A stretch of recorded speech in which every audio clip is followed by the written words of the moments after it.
महादुर्बुद्धि युक्त हूं, फिर भी महाप्रभु चैतन्य देव की हम पर कृपा हुई। ऐसा क्यों क्यों लिख रहे श्रीपाद? बड़ा उपहास करने की चेष्टा की महाप्रभु चैतन्य देव की। काशी में विराजमान अपने मठ में, जहां हजारों शिष्य वेदांत दर्शन के अनुसार चलने वाले, ब्रह्मबोध की स्थितियां, जब महाप्रभु चैतन्य देव का यश प्रकाशित हुआ तो सुना एक सन्यासी होकर नृत्य करते हैं, कीर्तन करते हैं। ऐसा सभाओं के बीच में ऐसा नगर कीर्तन होता है, घर में बंद करके दरवाजा कीर्तन होता है, भगत लोग खूब अच्छे अच्छे पदार्थों का भोग लगाते हैं। बड़ा उपहास का भाव उनके अंदर आया। सन्यासी होकर ये नाचते हैं, गाते हैं, ऐसा इनको तो एकांत में बैठ करके समाज चिंतन शून्य होकर आत्मस्वरूप में स्थित होना चाहिए। ये व्यवहार, ये तो प्रारंभिक भक्ति के साधकों का होता है, ऐसा नहीं होना चाहिए। जो प्रेम की महिमा नहीं जानते हो, चाहे जितने बड़े ज्ञानी हो, उनकी भाषा बदल जाएगी। प्रेम एक अलौकिक दिव्य भगवत तत्व को भी अधीन करने वाली सामर्थ्य का नाम है। जहां भगवान की भगवत्ता का विस्मरण कर दे, जीव के जीवत्व का विस्मरण कर दे, अभी हम ब्रह्माष्टमी की सिद्धि वाले कैसे जाने। इन्होंने लिखा एक पत्र में महाप्रभु को कि जो कबूतर है वो कंकड़ चुनता है, बाजरा चुनता है, इतना उसके अंदर विकार होता है। अच्छे अच्छे पदार्थ पाने वाला क्या निर्विकार हो सकता है? क्या ये संन्यास धर्म है? ऐसे कई बातें हैं। महाप्रभु के पास एक से एक सार्वभौम विद्वान विराजमान, भट्टाचार्य एक से एक विद्वान। कैसा सन्यासी, कैसे कैसे शब्दों का प्रयोग कर रहा है। संस्कृत में सार्वभौम भट्टाचार्य जी ने श्लोक लिखा कि तुम्हें यह ज्ञान है, आंतरिक स्थिति से तुम्हें उत्तर नहीं दे रहा हूं, केवल बाहरी बात बता रहा हूं कि बड़े बड़े पशुओं का संहार करके स्वयं शिकार करके सिंह खाता है। कहीं कहीं आता है जीवन में एक बार संतान उत्पत्ति करता है, कहीं कहीं आता है वर्ष में एक बार। तुमने खुद लिखा ये बंदर, कबूतर, कई ऐसे जीव पाए गए जो बहुत ही ऐसा काम भाव उनके अंदर। क्या आहार प्रधान है काम? क्या बाहरी दृश्य से किसी की स्थिति जानी जा सकती है? पर उनको अपने ज्ञान के आगे कुछ समझ में नहीं। सार्वभौम भट्टाचार्य, इनका प्रभु आदेश कीजिए पूरी काशी में सबको बैठाल कर अगर इनको परास्त कर दे तो मतलब बहुत अद्भुत विद्वान सार्वभौम भट्टाचार्य जी। एक कोई ग्रंथ था, उसका नाम हमें याद नहीं है। उस समय ना तो कोई ऐसे छापे थे कि छप जाए, और उस बड़े मोटे ग्रंथ को उनको प्राप्त करना था। तो गए तो वहां उनसे प्रार्थना की कुछ दिनों के लिए हमें दे दो। बोले कदापि नहीं। तो उनका फिर एक बार सुना दो हमें। उनका हाँ ये हो सकता है। एक बार सुनने मात्र से पूरा प्रारंभ से लेकर विश्राम तक पूरा ग्रंथ कंठस्थ कर लिया। ऐसे विद्वान महाप्रभु से कहा प्रभु आपके विषय में इनको हम काशी में जाके पढ़ा। महाप्रभु नहीं, ये हमारी भक्ति का स्वरूप नहीं है। संयोगवशात कृपालु महाप्रेम स्वरूप चैतन्य देव जी काशी पधारे। अब एक भगत जो प्रबोधानंद जी से भी परिचय रखता था और महाप्रभु की सेवा, वो नजदीक गया और कहा कि प्रभु पधारे हैं, चैतन्य देव आप कृपा करके मिल लें। वो इसलिए मिलाना चाहते थे कि बहुत अच्छे संत हैं, पर इनके मन में ऐसी भावना वेदांत को लेकर जो आई है, तो ये समझें कि वेदांत ही सर्वस्व नहीं, वेदांत के ऊपर भी कोई रस है जिसका नाम प्रेम है। उन्होंने कहा मुझे किसी से मिलने की आवश्यकता है, मना कर दिया श्रीपाद प्रबोधान। उस समय प्रकाशानंद सरस्वती नाम था। भक्त ने पहले चैतन्य महाप्रभु को प्रार्थना के द्वारा राजी किया कि प्रभु यदि श्रीपाद निमंत्रण दे दें तो आप कृपा करके उनकी सभा में पधारेंगे। तो प्रभु श्रीपाद पर कृपा करना ही चाहते थे। ये महापुरुषों का स्वभाव होता है कि जो उनकी निंदा, अवहेलना, अपमान करे उसका परम मंगल कर दे। ये उनका स्वभाव होता है, कोई नहीं जान पाएगा इस स्वभाव को। श्रीपाद से कहा हमारी इच्छा है कि हम आप सब संतों को प्रसाद भोग पवाएं और एक संत संगोष्ठी हो जिसमें महाप्रभु चैतन्य देव भी पधारे। उनका हाँ, इसमें मुझे कोई परेशानी नहीं, क्योंकि वो हमारे यहाँ आएंगे। मान बड़ा सूक्ष्म विषय होता है। इतना बड़ा ज्ञानी महात्मा और मान को अभी बांधे हुए है, यही बहुत मुश्किल होता है। तभी बड़े संतों ने कहा है, कंचन तजना सहज है, सहज त्रिया का नेह, मान बढ़ाई ईर्ष्या दुर्लभ तजनाए। ईर्ष्या से प्रेरित होकर निंदा की और मान के अधीन होकर उनके चरणों में नहीं गिरे जाके। जब ये कि हमारे आश्रम आएंगे तब उन्होंने कहा ठीक हो, तो कोई बात नहीं, आने दीजिए। और उनको था कि सभा में बैठ करके हम उनको इस तरह की चेष्टाओं के लिए उनको कहेंगे तो वो खुद मानेंगे कि गलती है। बड़े ऊंचे मंच पर सभा बनी, सब संतों के गिरदे लगे हुए हैं, सब भगवत स्वरूप महात्मा होते हैं। सब इंतजार कर रहे थे केवल चैतन्य देव पधारे और शास्त्रार्थ शुरू हो। महाप्रभु तो प्रेम की साक्षात, जहां वो उच्च स्वर में बोलते थे, अमार प्राणनाथ कृष्ण, तो ऐसा लगता था कि प्रेम फैल रहा है, वर्षा हो गई। कोई ऐसा नहीं होता हा कृष्ण ना बोलते, अमार प्राणनाथ कृष्ण, मेरे प्राणनाथ कृष्ण। नाम कीर्तन के बीच में जोर से महाप्रभु बोलते थे। दैन्यता तो कूट कूट के भरी हुई, क्योंकि स्वयं प्रभु है। प्रेम शिथिल शरीर, नेत्र घूर्णी प्रेम मद से, जैसे प्रियाजू की अंग कांति, ऐसे महाप्रभु चैतन्य देव की अंग कांति। गौर वर्ण देखे तो लुभायमान हो जाए, ऐसे कमल नयन, विशाल नेत्र। जीव ही पधारे तो किसी को कहना नहीं पड़ा कि खड़े हो जाए। जितने सब थे उनके रूप माधुरी को देखते ही खड़े हो गए। श्रीपाद फिर भी आप बैठो बैठो, आने दो ना।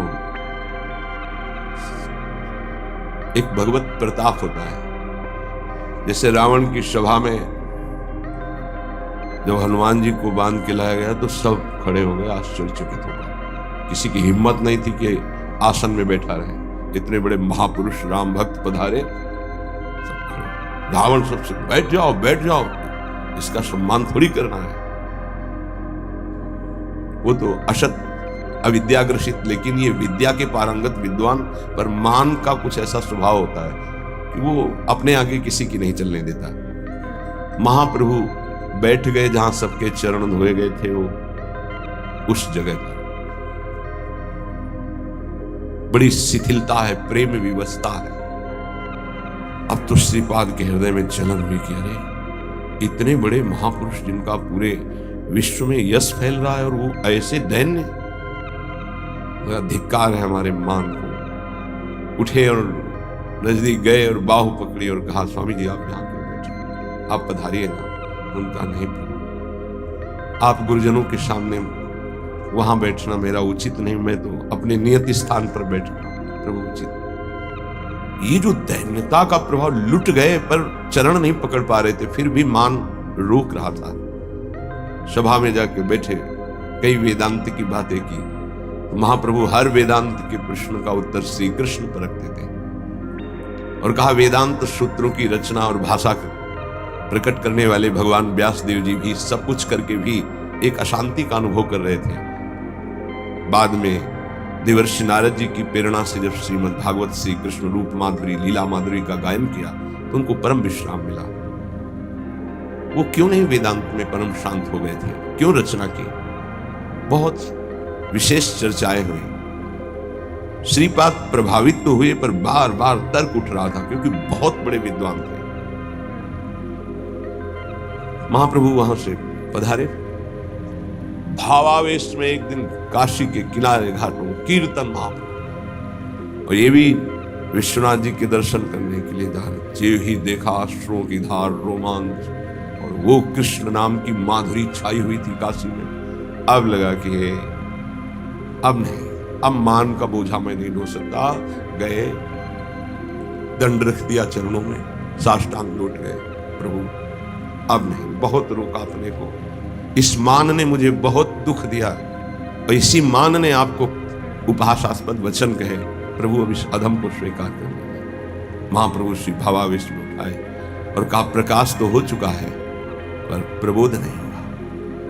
आज से तुम्हारा नाम प्रकाशानंद नहीं प्रबोधानंद होगा और श्री कृष्ण की अपार कृपा तुम्हारे ऊपर है। जाओ श्री वृंदावन धाम की रज का सेवन करो, प्रियाजू की विशेष कृपा तुम पर। वही कह रहे गुणैः सर्वहीनोप्यहम अखिल जीव धाम तमो। मैं सब गुणों से हीन हूं, उसी स्थिति का चिंतन करके कह रहे मैं बड़ा अधम जीव हूं, जीवाधमो अपशेषैर दोषः। कोई दोष ऐसा नहीं जो मेरे, अर्थात सर्व दोष में अधम सर्वगुणहीन। पर ऐसा होते हुए भी महाप्रभु चैतन्य देव हम पर रीझ गए। यद्यपि मैं महादुर्बुद्धि हूं पर उनकी कृपा कोरने प्रसादाद यस्यैव आविव दमहो राधाम ब्रजपते। मुझे श्री किशोरी जी लालू मिल गए। मुझ महान अधम सर्वगुणहीन सर्वदोष युक्त महान दुर्बुद्धि पर हम पर कृपा हो गई गौरांग महाप्रभु की। और मुझे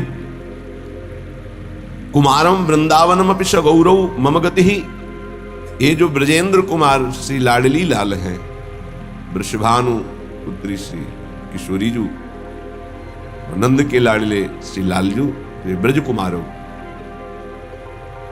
इनकी प्रीति श्रीधाम वृंदावन, ये तो सगौरव मम गति ही, ये तो गौरांग महाप्रभु ने कृपा की तो मुझे काशी से भेज दिया वृंदावन, और उनके प्रताप से मुझे रस सिद्ध रसिकों का संग और प्रिया प्रीतम का प्रेम रंग।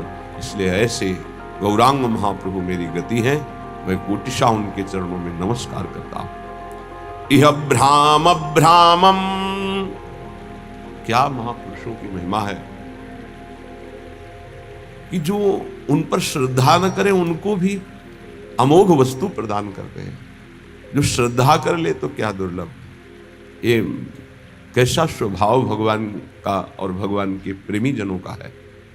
जो श्रद्धा और विश्वास कर ले तो अमोघश्च निश्चित कल्याण होता है। लेकिन ऐसे महापुरुषों से यदि अश्रद्धा का भी भाव जोड़ दे तो भी वो उसका परम कल्याण कर देते हैं, निश्चित परम कल्याण का। ऐसे भगवान की विशुद्ध कृपा होती है तब इस भूतल पर प्रभु के प्रेम रूप ऐसे महापुरुष पधारते हैं और नाम रूप लीला धाम की स्थापना करते हैं। इह भ्राम भ्रामम जगति नहि गंधोपि कलितौ, यदि यस्तत्रैवाखिल निगम दुर्लक्ष्य शरणौ, अपारे श्री वृंदावन महिम पीयूष जलधौ, महास्वर्योन्मीलिन मधुरिमणि चित्तम लगतु में। हे भाई, तुमसे प्रार्थना करता हूं कि इस जगत में यह भ्रामम भ्रामम, चाहे जितना घूम के देख लो। घूमने का मतलब दो होता है, एक होता है शरीर से चलकर घूमना और एक होता है विषयों में घूमना। ये जगत के अंतर्गत है। चाहे जितने विषय भोग लो, चाहे जितना भ्रमण कर लो, लेकिन जो तुम्हारे अंदर की मांग है सुख प्रेम, वो इस जगत में नहीं मिलेगा। पूरे जीवन करके देख लो, ना मानो। जब मृत्यु आ जाएगी तब तुम्हें पता चलेगा कि मैंने जीवन भर क्या किया है। उस समय परिणाम पता चलता है। कह रहे नहीं गंधोपि कलितो, तुम जो चाह रहे हो उसकी गंध भी नहीं है इस संसार में। और सब लगे इसी संसार में उसी को खोजने के लिए। क्या सुख जिसमें दुख का लेश भी नहीं, आत्यंतिक सुख। ये मोक्ष में है, ये परम पद में है, ये प्रियालाल के चरणों में है। संसार में इसकी गंध भी नहीं। खोज खोज कर अनंतों बार मर चुके हैं, इस बार भी मर जाएंगे, नहीं मिलेगा। यह भ्राम भ्रामम जगति नहीं गंधोपि कलितो, खूब भ्रमित होकर के भोग लो, खूब भ्रमित होकर भ्रमण कर लो, इसकी गंध भी नहीं मिलेगी जिसकी तुम खोज कर रहे हो। क्या सुख शांति, ये बड़ा सूक्ष्म विषय, बाहरी व्यवहारिक नहीं समझ। सर्वाधारता, कोई भी किसी भी भाव से आए उसका आधार भक्त होता है। चिंता मत करो, भगवान बड़े कृपालु हैं। बहुत जल्दी परम मंगल हो जाएगा। सकामता से अगर प्रभु के चरणों में गए तो निष्कामता आने में देर नहीं लगेगी। अगर निष्कामता सत्संग से प्राप्त हो गई तो भगवत साक्षात्कार के लिए अब ज्यादा समय नहीं रह गया। निष्कामता में भगवत साक्षात्कार होता है, सकामता से प्रभु से अगर हम जुड़े तो निष्कामता अवश्य प्राप्त हो जाती है, क्योंकि मेरे प्रभु का प्रभाव ऐसा है। इष्ट देव का पूर्ण विश्वास, छठवां। सातवां, सर्वा आराध्यता। अपने आराध्य देव में इतना तन्मय है कि सब उसकी आराधना करते हैं। ये शरणागत का लक्षण है, सब उसे प्यार करने लगते हैं। सर्वा आराध्यता, इस सद्गुण प्रकाशित होता है। जैसे सर्वाधारता, सबका आधार, ऐसे सर्वा आराध्यता, उसके ऐसे सद्गुण प्रकाशित होते हैं, उसका ऐसा प्रभाव स्वभाव कि सब उसकी आराधना करते हैं। आठवां, इष्टानन्यता, एक भरोसो, एक बल, एक आस विश्वास। नवां, निज स्वरूप विस्मरण, अपनी भी याद गई, केवल अपने इष्ट देव की याद। देखो, वेदांत में निज स्वरूप स्मरण, प्रेम में निज स्वरूप विस्मरण। मैं श्यामा श्याम की सेवा कर रहा हूं, कई बार सत्संग में कहा, अगर शब्द पकड़ा हो, उपासक की जब सेवा सिद्ध होगी तो मैं सेवा कर रहा हूं ये गायब हो जाएगा। केवल सेवा और सेव्य, सेवा हो रही सेव्य, मन सेव्य, बुद्धि सेव्य, चित्त सेव्य, इष्टाकार वृत्ति, अपनी हूं सुधि ना रही, एक रहे नंदलाल। तो इष्ट देव का निरंतर जो चिंतन करते हैं, सत्संग करते हैं भगवत प्रेमी महात्माओं से, तो उनको ये 9 प्रकार की शरणागति पूर्णता कराने वाली प्राप्त हो जाती है। फिर तो इतना आनंदमय जीवन होता है, जैसे खाण का खिलौना है, चीनी का, दीपावली में वो प्रकाशित होता है, घोड़ा बने हुए, उसमें बैठे हुए, तो चाहे जहां से शुरू करो मिठाई मीठा है, उसमें मीठा ही है, दूसरा कुछ नहीं है। ऐसे ही उपासक को संपूर्ण विश्व आनंदमय अनुभव होने लगता है, क्योंकि भगवदाकार वृत्ति है, इष्ट के सिवा कोई नहीं। उसका उठना बैठना, चलना फिरना, खाना पीना, सोना जागना, सब आनंदमय होता है। और यही हम चाहते हैं कि हम सर्वानंदमय हो जाए, लेकिन भोगों को भोगने से नहीं, संसार के चिंतन से नहीं, रुपया के बल से नहीं, बुद्धि के बल से नहीं, भगवत भक्ति के प्रभाव से सर्वानंदमय हो जाएंगे, दसों दिशाएं आनंदमय हो जाएंगे। नाम जपत मंगल दिशि दसहु, दसों दिशाएं उसके लिए मंगल भवन हो जाएंगी, जो नाम जप कर रहा है, भगवान के चिंतन में है। भक्ति का आधार श्रद्धा है। ये बहुत हल्की होती है, कपूर ऐसे है ना, बाहर रख दो उड़ जाएगा, उसको पैक करके रखा जाता है। ऐसे गुरु श्रद्धा, इष्ट श्रद्धा, इसे बहुत छुपा के रखा जाता है। जीव देहाभिमानी है, उसको जहां थोड़ा भी गुरु का प्यार प्राप्त हुआ, इष्ट का प्यार बताना शुरू कर दिया। आज स्वप्न में हमने देखा था ऐसा, हो भगवान आए थे, ऐसा आए थे, वैसा। हमको तो ऐसा ऐसा अनुभव गया, जैसे कपूर को बाहर रखो, उड़ गया, खत्म। अब देखना तुम्हारे स्वप्न में क्या आता है, अब देखना तुमको कैसा गुरु प्रेम अनुभव में आता है, राग द्वेष उत्पन्न हो जाएगा। श्रद्धा ही भक्ति का आधार है। अपने आराध्य देव की श्रद्धा को गुप्त रखा जाता है। जितना गुप्त रखोगे उतना बढ़ेगी, जितना प्रकाशित कर दोगे उतने खत्म हो जाएगी। ये बिल्कुल गांठ बांध लो इस। आराध्य देव गुरुदेव संबंधी प्रीति को प्रकाशित नहीं किया जाता, उसको छुपाया जाता है। आपको गुरुदेव बहुत प्यार करते हैं ऐसा लगता है, ये तो आपकी पावन दृष्टि है, मैं अधम उनके लायक कहां। हाँ, इतना जरूर है कि उनके सिवा कोई है नहीं। ऐसे आराध्य देव इष्ट देव की बात इतनी, उनकी कृपा का बार बार अंतर में स्मरण, तो वो बोलना नहीं, अगर बोल दिया तो वहीं से आप देख लेना, स्मरण खत्म हो जाएगा, वो प्रभाव खत्म हो जाएगा, स्वप्न आना खत्म हो जाएगा। आपकी जागृत अवस्था में वो चिंतन वृत्ति नहीं रहेगी, चाहे इष्ट की हो या गुरुदेव की। आगे बहुत महिमा की बात कर रहे हैं। श्रद्धा 2 प्रकार की होती है, एक जड़ श्रद्धा, एक विचार युक्त श्रद्धा। जड़ श्रद्धा में बहुत जल्दी भगवत प्राप्ति होती है। हमें कुछ पता नहीं संसार क्या है, कुछ पता नहीं स्वरूप क्या है, हमें कुछ नहीं जानना कि ज्ञान मार्ग क्या है, कर्म योग मार्ग क्या है, या मुख, मुझे कुछ नहीं जानना, नहीं तो क्या, बस मेरी प्रिया जो, इसे जड़ श्रद्धा कहते हैं। कुछ नहीं जानना हमको, हमारी श्यामा जो राधा राधा राधा राधा बोले, इनको बहुत जल्दी भगवत प्राप्ति होती है, क्योंकि बहुत विचित्र बुद्धि का विलास है। विद्वता आ जाए तो बहुत खतरा है, ज्यादा जानकारी, ज्यादा विद्वता खतरा है, वो संसार में फंसा देगी। जिसको यह है कि मुझे कोई ज्ञान नहीं, बस मेरी प्रिया जो, मेरी प्रिया जो, बहुत जल्दी भगवत प्राप्ति हो जाएगी। एक होती विचार युक्त, ज्ञान विज्ञान संपन्न विचारवान।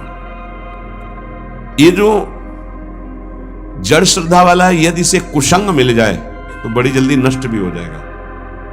ये ध्यान रखने का विषय। जड़ श्रद्धा से बहुत जल्दी भगवत प्राप्ति होती है। जड़ श्रद्धा में ये लो तुम्हारे ठाकुर जी हैं, शिल्पिल्ले बाई को पत्थर का टुकड़ा दे दिया, उसी से भगवत साक्षात्कार हो गया।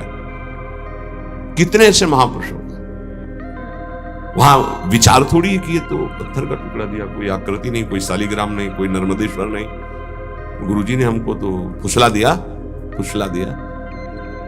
हे जड़ श्रद्धा में विचार नहीं, एक है विचार युक्त श्रद्धा, एक है जड़ श्रद्धा। इससे बहुत जल्दी भगवत प्राप्त। एक संत भगवान को देखा कि वो एक तौलिया, बड़ी तौलिया, उसमें सैकड़ों छेद थे और बहुत पुरानी और मलिन थी कि अगर शायद ऐसे करो तो नुच जाए।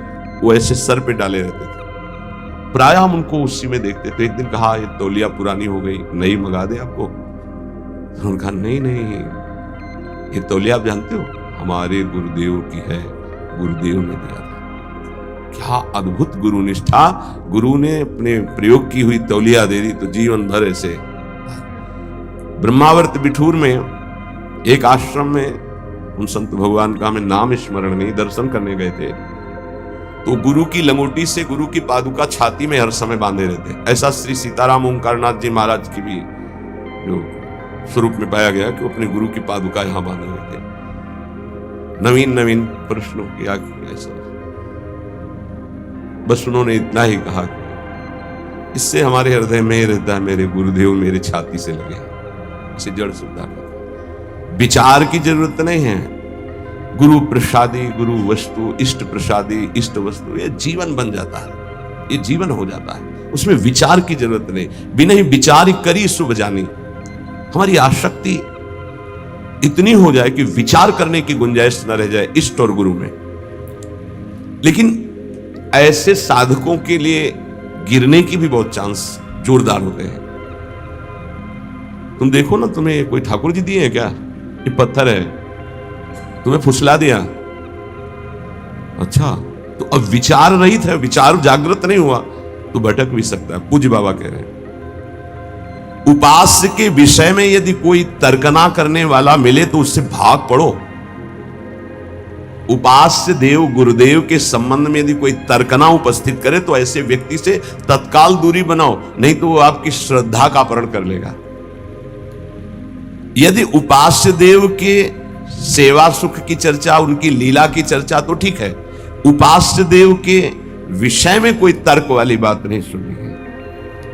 उपासना में भारी विघ्न पड़ जाता है जब तार्किक पुरुषों का संग जड़ श्रद्धा वाले को हो जाता है।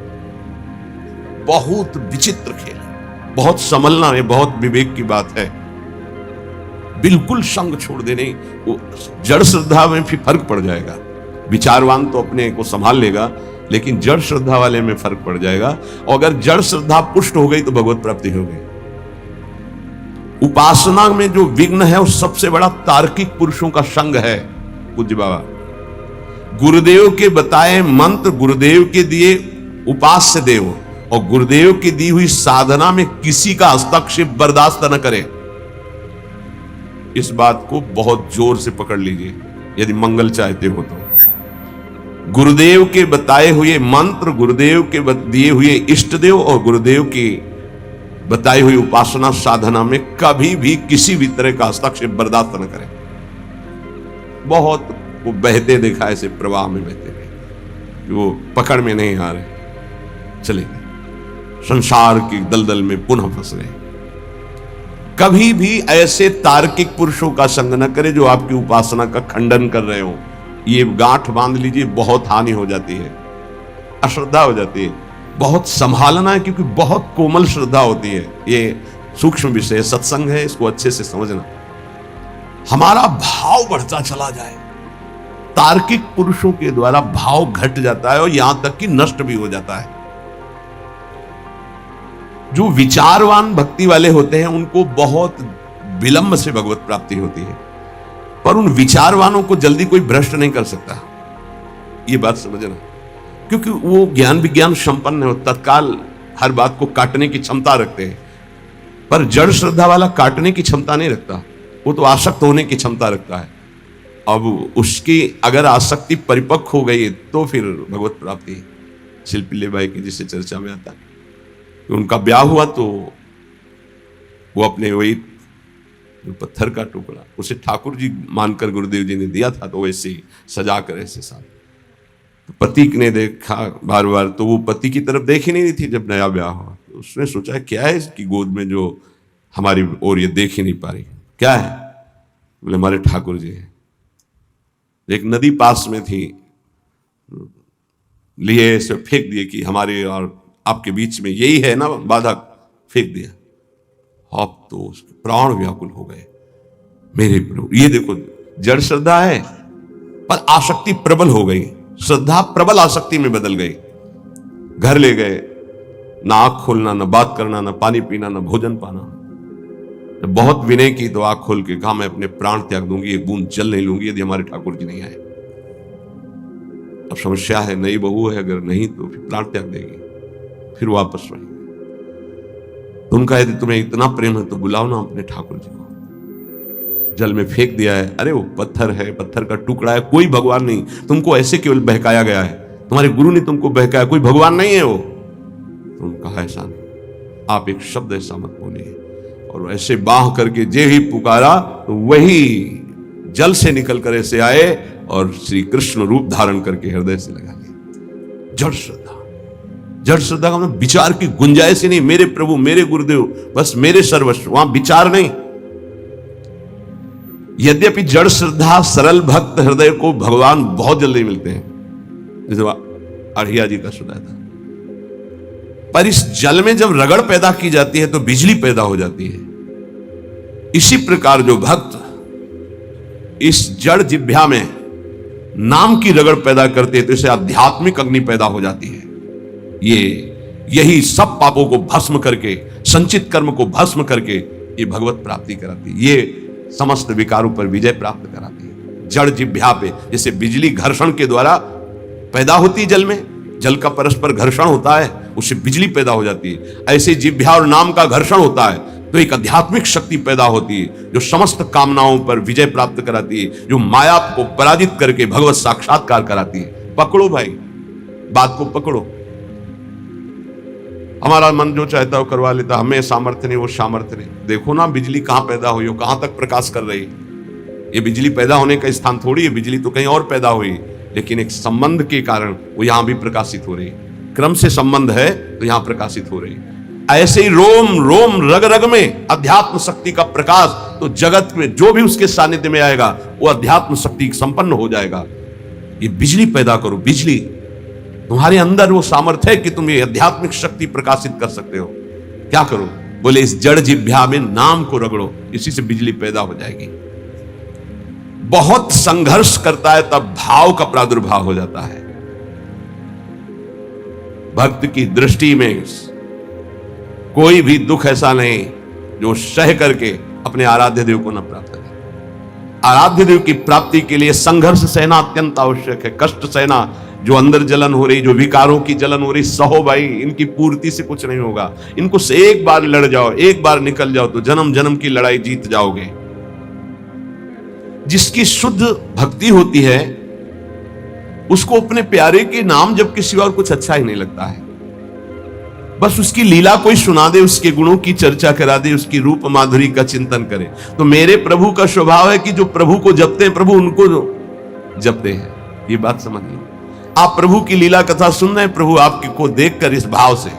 गीता जी में श्री भगवान अर्जुन जी को उपदेश करते हैं, ये यथा माम प्रपद्यन्ते तास तथैव भजाम्यहम मम वर्तमानुवर्तन्ते मनुष्याः पार्थ सर्वशः। जब हमारा हृदय पवित्र होता है तभी हम भगवान को भाव से बच पाते हैं। अभी भाव नहीं, अभी तो भाव की केवल बातें सुना के बातें करते हैं, भाव नहीं जागृत हुआ। भाव जागृत होने पर इन तीन पर आपका महत्व नहीं रह जाएगा। स्वजन संबंधियों पर, अर्थ के द्वारा प्राप्त होने वाले भोगों पर और इष्ट देव से बिलक साधनाओं पर, इन पर आपका राग नहीं रह जाएगा। ये पहचान है भाव की। आराध्य देव पर ही केवल, जैसे गोस्वामी जी कहते, बने तो रघुबर ते बने, बिगड़े तो भरपूर, तुलसी औरन ते बने, ताबन पे धूर। जब तक नाशवान पदार्थों में महत्व रहेगा, ये जो श्लोक है कि जिस प्रकार से भक्त मेरी शरण में आता है, मेरा भजन करता, मैं वैसे ही उसका भजन करता हूं।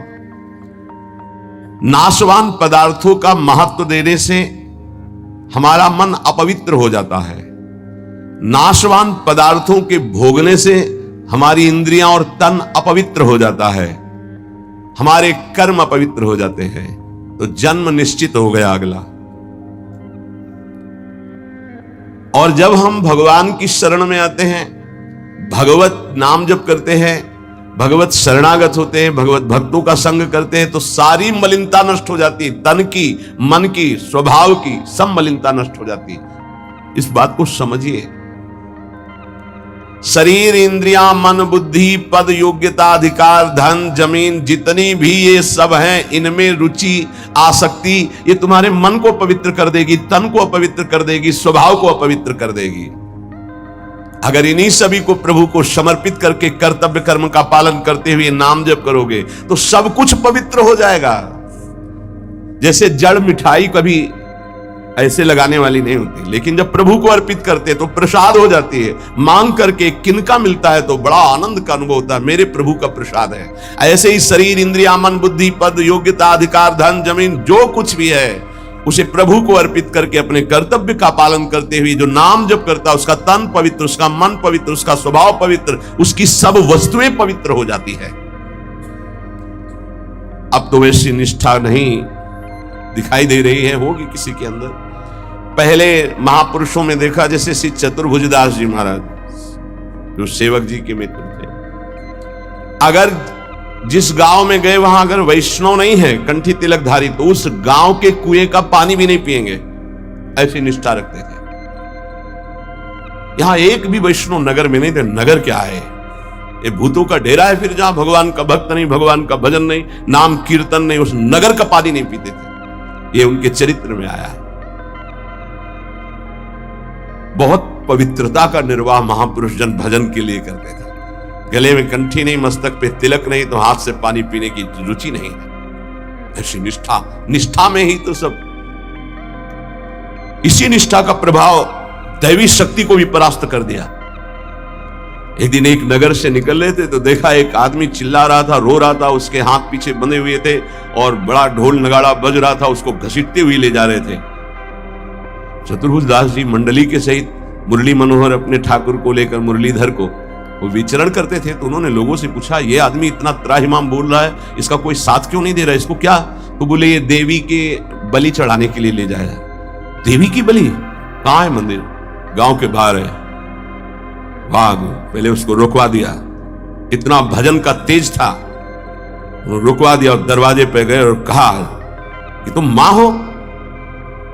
कैसी मां हो जो तुम अपने बच्चों की हत्या करवाकर मुस्कुराना सीखती हो? तुम मां हो, इसका मतलब है तुम्हारे अंदर ममत्व नष्ट हो चुका है। चाहे कोई भी सृष्टि का जीव हो, वो तुम्हारा बेटा होता है। कुपुत्रो जायते क्वचित् कुमाता न भवति। ये कैसा न्याय आपका कि आपके सामने आपके बेटे को बंदी बनाकर बलि दिया जा रहा है, आप प्रसन्न मुद्रा में हो। वहां के पुजारी ने कहा, आप अंदर नहीं घुस सकते। बोले ये अंदर नहीं रह सकते। ठाकुर जी को साथ लेके तो देवी जी बाहर निकल आए, ठाकुर जी को सिंहासन पे विराजमान किया। उनके भागवतिक वैष्णव तेज भजन के प्रताप से लिखा हुआ है भक्तमाल जी में भी, जहां भी उनका चरित्र चतुर्भुजदास जी का, ऐसे हरिव्यास देवाचार्य जी। तो देवी जी ने कहा क्या आदेश है हमारे लिए? देवी जी ने कहा, तो उनका पहले यहां के राजा को बोलो कि आज के बाद अगर यहां बलि चढ़ी तो सर्वनाश तुम ही करोगी, बोलो जाके। यही राजा को जाकर के देवी जी ने भय दिखाया और कहा, अगर आज के बाद किसी भी जीव की हमारे ऊपर बलि चढ़ाई गई तो अब हम वैष्णवी हो गई है, आज के बाद। हाँ, अगर बलि चढ़ानी तो नारियल नींबू आदि, ये नहीं, जीवों की बलि नहीं। कंठी बांधी देवी जी के और श्री जी के चरणारविंद की आसक्ति का मंत्र दिया देवी जी को, चतुर्भुजदास जी ने ठाकुर मुरलीधर को वहां विराजमान करके नाम कीर्तन बंद करा दी प्रथा, मुक्त करवा दिया जो बलि के लिए लाए। नाम बल, भजन बल। यदि आप प्रभु का आश्रय नहीं लिए, नाम जप नहीं कर रहे, तो यही शरीर, इंद्रियां, मन, बुद्धि, पद, योग्यता, अधिकार, धन, जमीन, ये तुम्हारे तन को मलिन, मन को मलिन, स्वभाव को मलिन और अगला जन्म निश्चित। जैसे कोई कहता है हम तो पिछले जन्म को मानते नहीं, अगले जन्म को मानते ही नहीं, तो तुम्हारे मानने ना मानने से सृष्टि चल रही क्या? कि तुम मानोगे तो सृष्टि चलेगी, नहीं तो बंद हो जाए। हम मानते नहीं सूर्योदय होता है तो सूर्योदय बंद हो जाएगा क्या तुम्हारे मानने ना मानने से? क्या ईश्वर का संविधान और शासन आंख मूंदने से टल जाएगा क्या? तुम्हारे ऐसा कहने से टल जाएगा क्या? अगर नहीं मानते हो तो है कोई परम शक्तिशाली जो बरबस जीव को उसके कर्म को भुगवा रहा है कोई कर्म का प्रबल फल देने वाला महान ईश्वर जो सुख और दुख के चक्र में पूरी सृष्टि को फंसाए हुए है। उसी से मुक्त होने के लिए वही है एकमात्र जिसका आश्रय ले लो। ये यथा माम प्रपद्यन्ते तास तथैव भजाम्यहम् मम वर्तमानो वर्तन्ते मनुष्या पार्थ सर्वशा। भक्त भगवान की जिस भाव से, जिस संबंध से उपासना करता है, भगवान वैसा ही दर्शन देते हैं। देख लो, जब जहां जैसा भक्तों ने भाव किया, भगवान वैसी ही लीला की। ऐश्वर्य भाव रखोगे तो ऐश्वर्य दिखाई देंगे, माधुर्य भाव रखोगे तो माधुर्य दिखाई देंगे।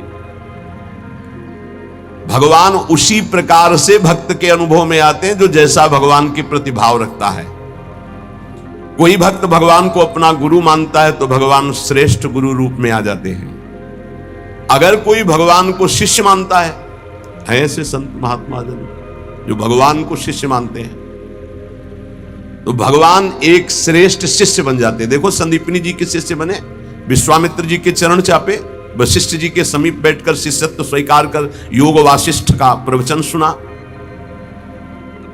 यदि भगवान को माता माना जाए तो भगवान माता रूप में अनुभव देते हैं, भगवान को पिता माना जाए तो भगवान पिता रूप में अनुभव देते हैं, भगवान को पुत्र माना जाए तो भगवान पुत्र रूप में अनुभव। देखो, एक दिन देवर्षि नारद जी दर्शन करने गए नंद महल में, तो देखा मोटी डेहरी बाबा की डेहरी, तो उसको लालजू महाराज लांघना चाहते थे, दरवाजे के बाहर खेलने जाना चाहते थे।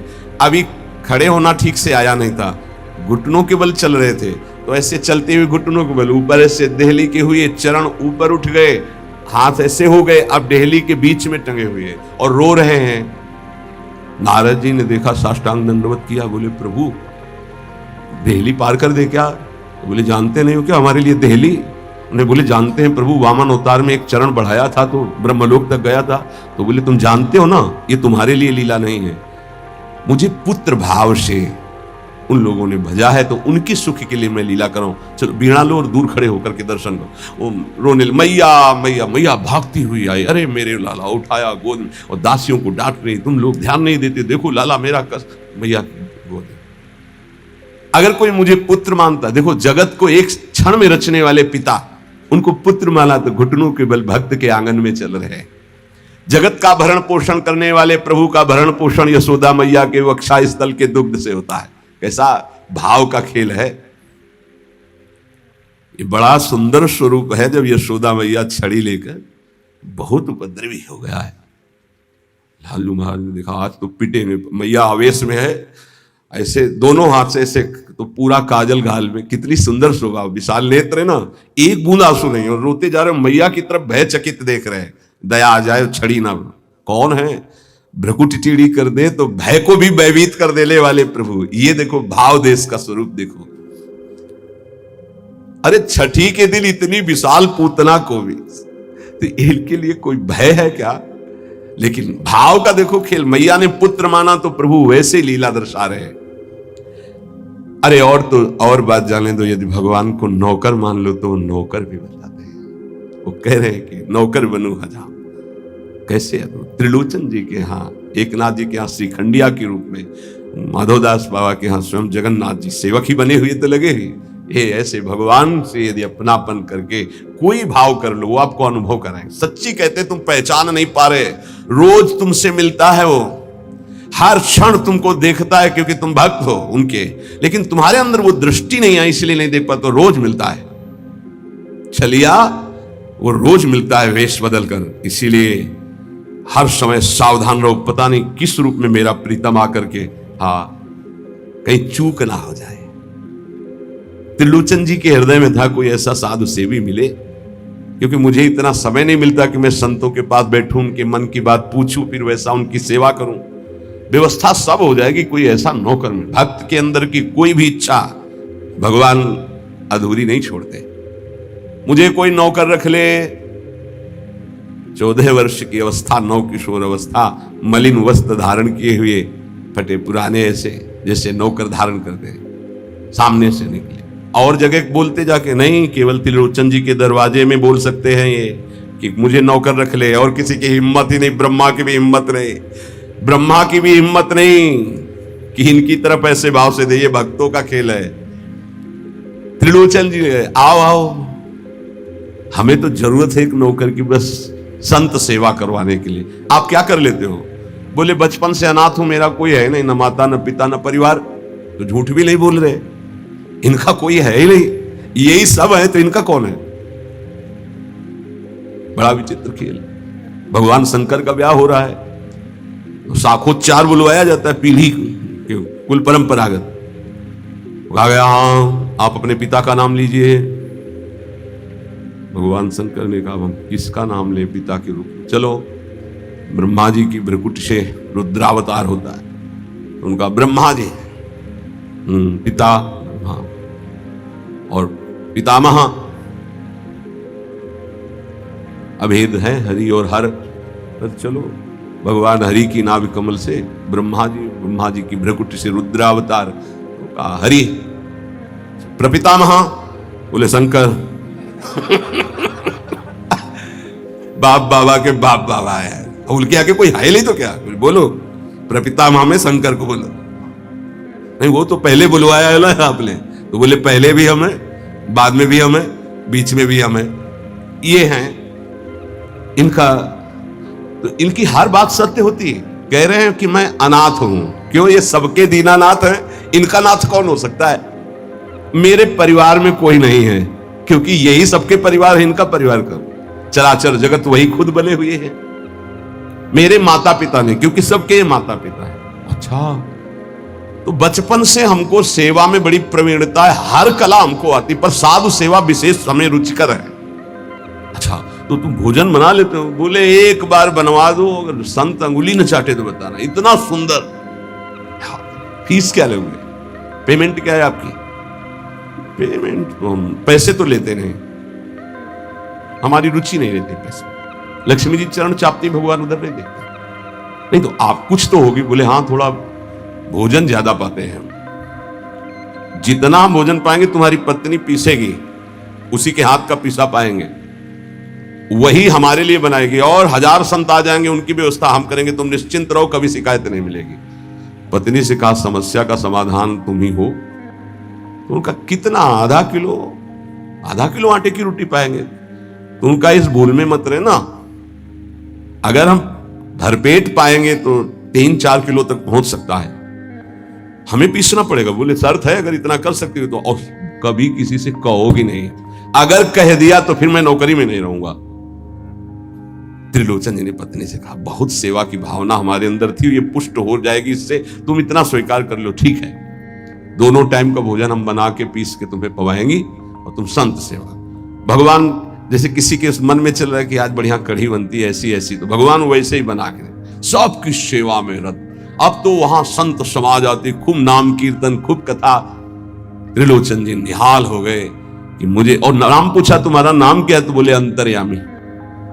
अंतर्यामी, जब से अंतर्यामी ये सेवक पधारा, तब से जो संत सेवा हुई, मन नाच पड़ा। भगवान को बार बार धन्यवाद देते, प्रभु ऐसा सेवक भेज दिया। ये नहीं समझ पा रहे थे कि जिनको धन्यवाद दे रहे वही है ये। अब सुबह का पीसना 10 बजे तक पीस कर बना के खवाया, बर्तन मांजा, शाम के फिर पीसने का नंबर, क्योंकि उतना ही पाना है। वर्ष भर हो गया, कहीं जाने को नहीं मिला। एक दिन आया कि दोपहर थोड़ा समय में तो निकले, बगल में पड़ोसन मित्र थी उसके, वो गए तो उन्होंने कहा कि बहन बहुत दुबली हो रही हो, कुछ बात तो है ही है। माताओं बहनों का एक बड़ा विचित्र चरित्र है, वो यही कहेंगे, कहना नहीं किसी से, पूरी बात ऐसे फैल जाएगी, क्योंकि महाराज ये स्वभाव रखा गया है।